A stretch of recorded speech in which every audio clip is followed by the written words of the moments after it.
Yes, I'm really doing this. Hello everyone and welcome to another Rewind review. And in this video I'll be taking a look at Bridget Jones's Diary. That doesn't sound right, does it? Released in 2001 and based on the book by Helen Fielding, the movie sees Bridget Jones determined to improve herself while she looks for love in a year in which she keeps a personal diary. Directed by Shaun and written for screen by Helen Fielding, Andrew Davis and Richard Curtis, the first in the series stars Renée Zellweger, Colin Firth, Hugh Grant, Gemma Jones, Jim Broadbent, Shirley Henderson, Sally Phillips and James Callis. Yes, I'm still doing this. It may come as a bit of a shock to some of the people who do watch this channel, but I do on occasion actually quite enjoy a good rom-com. I am someone who is a lot more drawn towards action and adventure movies, but that doesn't mean that I'm not open to other things. In fact, I'm quite open to watching anything. And the Bridget Jones movie franchise is one of the most well-known rom-com franchises in the UK. In fact, the movies alone have grossed almost $1 billion worldwide. That's impressive for a franchise that only consists of 4 movies. Bridget Jones, the character, actually started off as a newspaper column in The Independent back in 1995. Helen Fielding, the author, wrote them in the style of an actual diary, and it didn't have a byline or anything, so it did appear to be an actual diary extract. And eventually all of these columns were condensed down and published as a full novel in 1996. Now, I will openly admit that I have not read any of the Bridget Jones books, and I don't think that I will. But when it comes to Bridget Jones as a character, my first exposure to her was through the films, with Bridget Jones's Diary, this one being the first one that I ever saw. In fact, I think I watched both Bridget Jones's Diary and The Edge of Reason years ago. I think it must have been over a weekend. I think Channel 5 or ITV2 was showing both of the movies consecutively over a weekend, so I watched both of them quite close together. And when I say years ago, this was long before Bridget Jones's Baby came out. I'm not doing well today, am I? And before you ask, it was actually my mum who initially put these movies on because she thought that I might enjoy them. And I'll admit they look quite funny, they had a decent cast involved, so I ended up watching them with her. And I did find myself enjoying them quite a bit. So let's take a look at the first instalment. Bridget Jones's Diary follows a 30-something publicist from London who struggles against her age, her weight, her job, her lack of a man, her addiction to cigarettes and wine, and her many other imperfections. On New Year's Day, she decides to make a resolution to take control of her life and keeps track of her progress using a personal diary. And over the following year, Bridget sees her life changing dramatically in several ways after her charming and disreputable boss takes an interest in her, and she meets a rather disagreeable acquaintance who Bridget cannot seem to stop running into or help finding quietly attractive. For a movie that spans a full year, this is surprisingly quite short. In fact, the full runtime for this movie is just under 1:40, which is pretty standard for a typical rom-com, but for some reason, and I don't know why, I always thought this movie was a lot longer and a lot more happened in it. But that could be because I tend to watch both this and Edge of Reason quite close together, so my memory kind of blurs them together a bit. But the short runtime is actually a strength for this movie because it means that it doesn't look around, it gets to the point and it keeps a nice pace. It can sometimes be a little bit confusing about how much time actually does pass in this movie because it does jump forwards in time quite frequently throughout this. And it doesn't really say nor acknowledge just how much time has passed. You know that it does jump forwards in time a little bit, but you're not entirely sure on how much time has passed. But even so, it is quite easy to follow. The story itself is quite simple and it focuses on what's important to Bridget. The reason I say that is because the whole movie is through Bridget's perspective. She is narrating the story and reading extracts from her diary, including how many units of alcohol she's had, her weight, and how many cigarettes she's had. It also means that she's able to provide a good dollop of exposition without it ever feeling forced.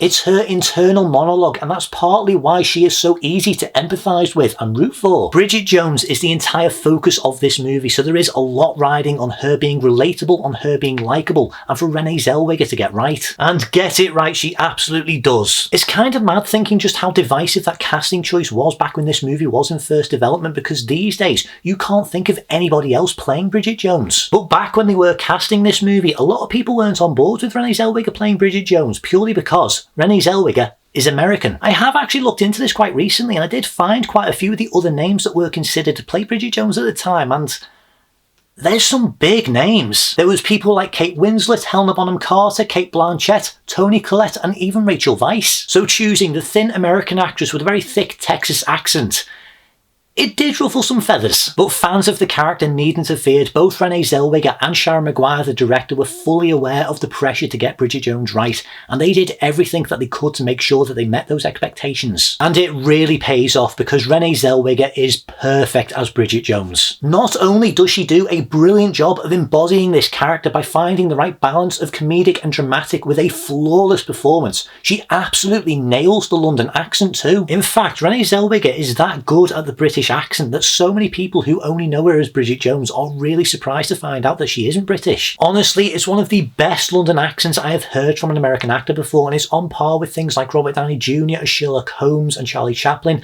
Angelina Jolie as Lara Croft, and Lake Bell in a movie called Man Up. Not many people seem to talk about that movie these days, and it was pretty good. Anyway, I think they have done a brilliant job of bringing Bridget to life and making her a great comedic character without ever making her feel cartoonish nor taking away from the more serious stuff. Bridget is quite a clumsy character. She does make a lot of mishaps and mistakes, but it feels genuine and it doesn't feel forced. You do feel awkward for her, and you do get second-hand embarrassment during a lot of her ordeals. Even the granny pants. But she is never portrayed like an idiot, which would be so easy to do. She feels real and she can make genuine mistakes, which makes her more relatable and have a natural charm. She is an incredibly likeable and believable character, and you do understand why it is that she does gain the attention of both Mark Darcy and Daniel Cleaver. Let's talk about them, shall we? It may come as no surprise that this rom-com does feature a love triangle with Bridget squarely in the middle, and the two people vying for her attention are the very smooth and charming Daniel Cleaver, played by Hugh Grant, and the socially awkward yet far more gentlemanly Mark Darcy, played by Colin Firth. Performance-wise, I don't think that either of these roles are too far outside of their wheelhouses, and they do play very much into their strengths. And the irony of this being the second Mr. Darcy that Colin Firth has played. In fact, and I didn't know this until quite recently,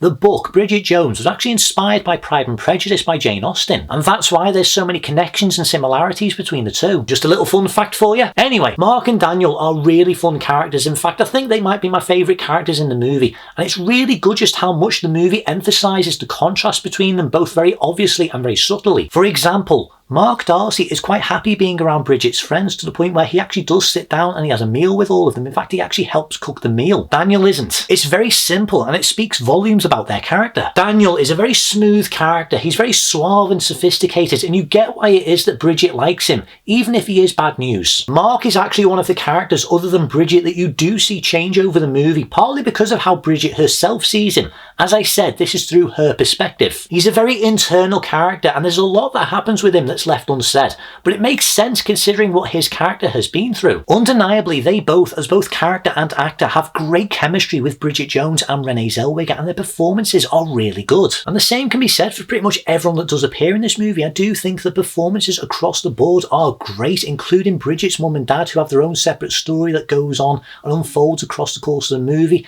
and what goes on with Bridget Jones's trio of friends. I will admit, her friends can be a little bit two-dimensional and not have too many characteristics, but they are funny, they are played very well, and they are very likeable and supportive. And likewise, her mum and dad, played by Gemma Jones and Jim Broadbent, played extremely well and very well cast. They're kept very grounded, and they do feel like a genuine couple. I really do like the cast for this movie. Even the smaller roles, I do think that everyone is perfect for their roles. The characters might be a little bit stereotypical, and I do think that some of them can be a little bit one-note, but even so, they can be a load of fun, and they help flesh out Bridget Jones's life and world that she lives in. Bridget Jones's Diary is a rom-com, and as such, it does feature a lot of tropes and cliches that you would expect to find in a rom-com, but more so later on. Most of that stuff is relegated towards the third act. Plus, I do have to say, the bait and switch towards the end of the movie involving the diary, I don't think was necessary. But even so, and even though it does have a few of those cliches and tropes, it is still slightly subversive in some areas, and as a comedy, it is quite funny. Personally, I wouldn't say that it was the funniest rom-com that I've seen, and yes, there are definitely some things that are a little bit dated and may not go down well with some people, but even so, nearly 25 years on, most of the jokes do land, and it does still have some great moments. The comedy mostly comes from the awkward situations that Bridget does find herself in, so it's one of those kind of squirmy kind of comedies where it sort of makes you a little bit uncomfortable, where you are still laughing along at what happens, but there is a little bit of you that's just going, oh no. Some of the daydream sequences are quite funny, and in a similar way to things like Scrubs, it sort of shows what it is that Bridget is thinking. Like, it shows a scenario where she just lets someone know exactly what she thinks of them. and then it cuts to what actually happens afterwards. Some of those sequences are quite funny. And make sure you sit through the credits as well, because there are some funny clips that do play alongside them. But my favourite bit, and some of you have probably guessed what it is, has got to be the punch-up between Mark and Daniel. It's like a schoolyard fight between two kids, all set to a cover of It's Raining Men from Jerry Halliwell. And my God, it is so funny. Personally, I think the one from Edge of Reason is funnier, but this is a great scene and pays off the built-up tension between the two of them. Plus, when everything is revealed, it does feel justified. Also, James Callis as Tom, one of Bridget Jones's friends, running into a nearby Greek restaurant, opening the doors and shouting at everyone, "Fight! Well, come on then! It's a real fight!" That never fails to make me laugh. It's such a good scene, I absolutely love it. And finally, when it comes to the soundtrack from composer Patrick Doyle, I don't think it's his best. The actual score itself I don't feel is really that memorable, and there isn't really any sort of notable themes either. But that being said, this is one of those movies where the soundtrack is driven a lot more by pop songs from the 80s and 90s, and those songs, they really stand out. And I've got to be honest, there's some really great choices in this. They help keep the tone quite lively and upbeat, and I do feel like every song that they have chosen for each scene do fit quite well. And I will admit, there are sequences in this movie that do benefit from the songs that are used. As I said, one of the songs that they use in this is a cover version of It's Raining Men from Jerry Halliwell. This also features songs like Respect from Aretha Franklin. It also features things from Marvin Gaye and Diana Ross, and even Robbie Williams has a few songs in this as well. You see, America, you have heard of him. Anyway, there is really a great selection of songs that do appear in this movie, and I do think that it is a soundtrack that is worth listening to. Overall, I think this is a really fun, feel-good movie. It isn't a perfect movie by any means. It does follow some tropes and cliches that are easy to predict. It does have a few elements that are a little bit dated, and some of the side characters are pretty two-dimensional. But that said, it has a really likeable and relatable lead character in Bridget. It can be genuinely funny, features brilliant performances from everyone involved. It looks nice, the locations are great, it's paced out well, features a great soundtrack, and on top of that, it's a pretty easy and fun watch. I really enjoy it for what it is, and yes, I would absolutely recommend giving this a watch if you've never seen it before and you think it looks fun. I am fully aware that this is not exactly a movie that the majority of the audience for this channel would normally go near, but trust me, I think you should give it a go and I think you will enjoy it. It's light, fun, entertaining, and I think that you will have a good time. So with all that being said, my rating for Bridget Jones's Diary is a 7 out of 10. Well, that is pretty much everything I want to say for this video, so if you have watched this video, thank you very much for watching. If you enjoyed this content, please like, subscribe, and be sure to hit that notification button. If you have seen Bridget Jones's Diary, let me know down in the comments what you think about it. Plus, if you have any suggestions for any future rewind reviews you would like to see me do, let me know down below. And let me know which movie in the franchise is your favourite. But until next time, thank you very much for watching, and I shall see you in the next video. See you guys.